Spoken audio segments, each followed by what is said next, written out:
Are you tired of those annoying hover tooltips popping up every time you hover over code in Visual Studio Code?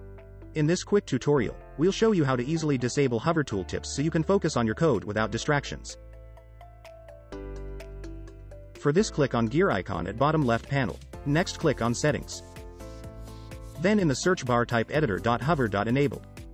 Then click on Text Editor and then toggle off Editor Hover Enabled option as shown here. Now press Ctrl+P to open Command Palette and then type settings.json. Then click on it. You can see this Editor Hover Enabled option is set to false. Now you can go to Code and you will find Hover option is disabled. If you want hover back, then you can go to settings.json file and set that option to true and save the code. Then you will get hover effect back on your code. If you want to remove hover effect, then you can set it to false. This much for today. If you like this video, please like, share and subscribe to the channel. Also click on bell icon to never miss any update. Thank you.